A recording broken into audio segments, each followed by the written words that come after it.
December 1st, 1993.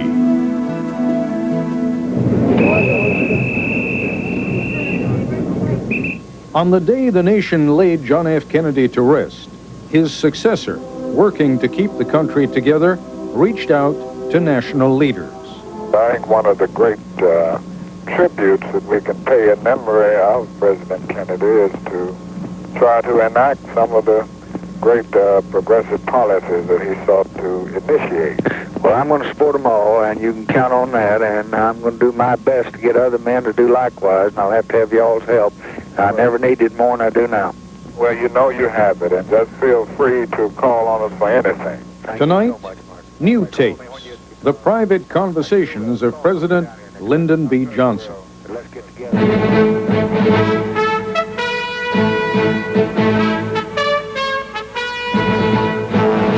This is ABC News Nightline. Reporting from Washington, Ted Koppel.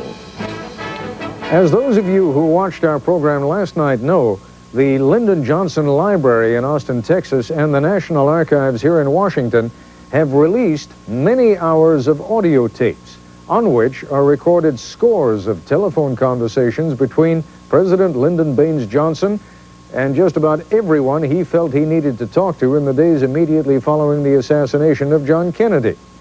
You can't get the full flavor of Lyndon Johnson by reading about him, or even by reading what he said. You have to listen to the man.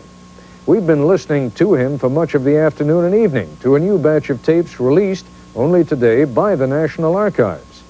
This is not the treacly, slightly sanctimonious Johnson who appeared on television, nor is this the man burdened and ultimately broken by the Vietnam War. This is Lyndon Johnson at the top of his game, one of the most skilled politicians ever to practice the art in Washington. This was certainly not the way that Johnson had wanted to become president, but now that he had the job, he knew what to do with it.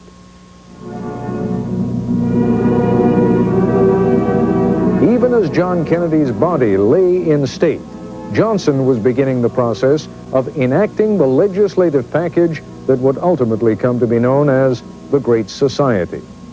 November 24th, 2 days after the shooting in Dallas, Johnson placed a call to the head of the Urban League, Whitney Young. I've got some ideas, and I'd be happy to sit down and talk with you, and I'd answer the sooner the better, because I got to get this funeral behind me, and I got all these heads of states coming. I got this, I've got to say something publicly. I'm going to a joint session, and I think I'll just tell them we're carrying on and ask for the passage of his Civil Rights Bill and his tax bill. Well, let me make a quick suggestion, you know. I think if you've got to make a statement, that it's good to point out that as good as the civil rights thing, that the death of President Kennedy points out that hate anywhere that goes unchecked doesn't stop just with a week. So this thing is now bigger. I dictated the whole page on hate internationally, hate domestically, and just say that this hate that produces inequality, this hate that produces poverty, that's why we got to have a tax bill. The hate that produces injustice, that's why we got to have civil rights bill. It's a cancer that just eats out our national existence. Precisely. That's wonderful.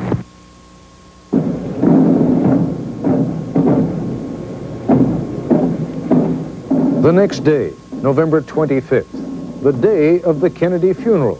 LBJ is on the phone with newspaper columnist Joe Alsop. Johnson is arguing that the FBI should conduct the investigation into the shooting and that the information should be weighed and evaluated by local authorities in Texas. Alsop disagrees. My lawyers, Joe, tell me that the White House must not, the president must not inject himself into local killings. I agree with that, but in this case it does happen to be the killing of the president. Right. And the thing is, I'm not suggesting, mind you, Mr. President, I'm not talking about an investigative body. I am talking about a body which will take all the evidence that the FBI has amassed when they have completed their inquiry and produce a public report on the death of the president. Why can't the FBI transmit it? Because no one, again, on the left, they won't believe the FBI. And the FBI doesn't write very well. The funeral caps 3 days of national mourning. President Johnson, though, knows that the business of government requires his immediate attention. Late on the evening of the 25th, he talks with Martin Luther King Jr. You know, you have our support and backing. Well, because we know what a difficult period this is. It's just an impossible period. We got a budget coming up that's we got nothing to do with. It's practically already made, and we got a civil rights bill that hadn't even passed the House, and it's November. And I'm going to ask the Congress Wednesday to just stay there. They'll pass them all. They won't do it, but we'll just keep them there next year till they do, and we just won't give up an inch. Well, this is mighty fine. I think it's so imperative. I think one of the great tributes that we can pay in memory of President Kennedy is to try to enact some of the great progressive policies that he sought to initiate. Well, I'm going to support them all, and you can count on that, and I'm going to do my best to get other men to do likewise, and I'll have to have y'all's help. I never needed more than I do now. Well, you know you have it, and just feel free to call on us for anything. Thank you so much, Martin. The following day, November 27th, President Johnson goes before a joint session of Congress and makes the speech he had discussed 3 days earlier with Whitney Young. And let all know we will extend no special privilege and impose no persecution. We will carry on the fight against poverty and misery and disease and ignorance in other lands and in our own. We will serve all the nation, not one section or one sector or one group, but all Americans. Later that day, Johnson hears from another civil rights leader, the congressman from Harlem, Adam Clayton Powell. Did I do all right on civil rights? My friend, I just finished with CBS and telling men it was unequivocally the finest that I said it was more than I hoped for. And it was the finest that anyone could say. Forthright, it was really wonderful. You were at your best today. Absolutely superb. I don't know when you got the time to do it, though. Well, they had 34. You all were generous. You had 34 applauses in 24 minutes. I know you have good ghostwriters, but brother, that was Lyndon Baines Johnson. That wasn't any ghostwriter. That speech was absolutely magnificent. Well, thank you, Adam. I'll get in touch with this, and I'll be back in touch with you. When we come back, LBJ managing, massaging, manipulating some of the media giants and members of Congress of the day. This is ABC News Nightline, brought to you by Acura. Then with the titans of the press. I read your column just this minute, Johnson tells Arthur Kroc of the New York Times. I just wanted you to know I was going to try to be worthy of it. With Walter Lippmann, perhaps the most famous journalist of his day, the President of the United States is almost coy. Could I drop by, asks LBJ, and bum a drink off of you? The startled Lippmann gives Johnson his address, and the President says he'll be over in about 10 minutes. In a phone conversation with Katharine Graham, the publisher of the Washington Post, Johnson is at his raucous best, although here, too, we have to rely on transcripts since the tapes are not yet available. "Hello, my sweetheart, how are you?" says the President. "Well," says Mrs. Graham, "I'm fine. Are you?" "You know, there's only one thing I dislike about this job," says Lyndon Johnson, "is that I'm married and I can't ever get to see you. I'd like to break out of here and be like one of these young animals down on my ranch, jump a fence." On every phone call, though, Johnson has a purpose. With Mrs. Graham, he wants her newspaper's support in getting Congress to hold civil rights hearings. In a conversation with Senator James Eastland of Mississippi, Johnson tries to head off Senate hearings into the Kennedy assassination. He wants Eastland's support for a broad-based commission. I had this feeling, I don't know, it's very confidential. I haven't proposed it to anybody, and I don't know that I would. But we've got a pretty strong states' rights question here, and I have had some hesitancy to just start having a bunch of congressional inquiries into violation of a state statute. And it might... Well, you see, we've got a bill in to make it up. Yeah, I know it, but you haven't got any law, and it might set a precedent that you wouldn't want to have. This is a very explosive thing and could be a very dangerous thing to the country. Well, And a little publicity could just fan the flames. What would you think about... wasn't my idea. What would you think about if we could work it out of getting somebody from the court, somebody in the House, somebody in the Senate, and have a real high-level judicial study of all the facts? With Eastland on board, Johnson goes after Democratic Congressman Hale Boggs, whom he wants on the commission. Now, we think perhaps the best way to approach this is try to get a couple of members of the House, a couple of the Senate, maybe somebody in the court. We don't want to say anything about that to anyone, but I've talked to the Speaker, and I've talked to the leader of the Senate and the Justice Department, and that seems to be the consensus best thing to do. I wanted to... That's what I had intended to put in a resolution, but I had no intention of doing it until I talked with you. Right. Well, let's hold back. Let me clear that, see how it goes. And I got to talk to some other people about it, but I wanted you to know what we were thinking. My thought was that you might put a couple of people on there from the public, too, Mr. President. Well, we might do that. With his old friend and advisor Abe Fortas, whom he will eventually nominate to the Supreme Court, Johnson worries that word of the commission will get out before he has a chance to line up its members. Well, we need it right quick, though, because they're already announcing it in the House and Senate and all over the damn place. When you talk to a leader, it's just like talking into a big microphone. I know, and that's why I asked Nick to get over there right away. All right. This morning, he's going to take the general into it. Well, how many men commission we're going to have? Well, if you had Dulles and a general, and 2 from the House, 2 from the Senate, and the Chief Justice, that'd be marvelous. Simply marvelous. On the House side, we could get Hale Boggs. He's talking all the damn time. He's a good fella, but he's done announced it in the House. Who's announced it? Hale Boggs got down and told him. You see, I had to tell him what I was contemplating. Oh.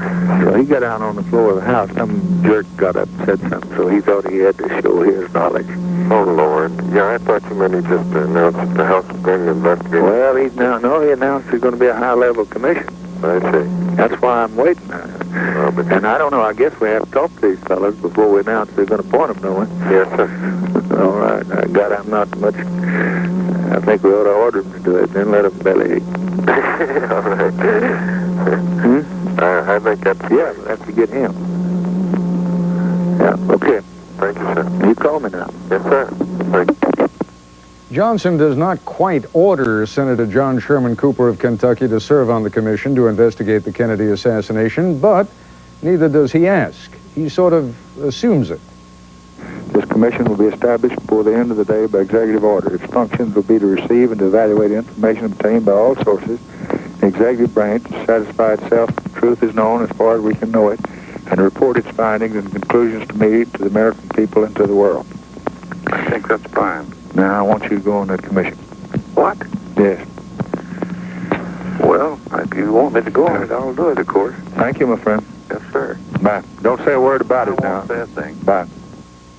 In the space of a few days, while the nation is still reeling in the aftershock of the Kennedy assassination, Lyndon Baines Johnson has smothered any thought of a congressional investigation in either house.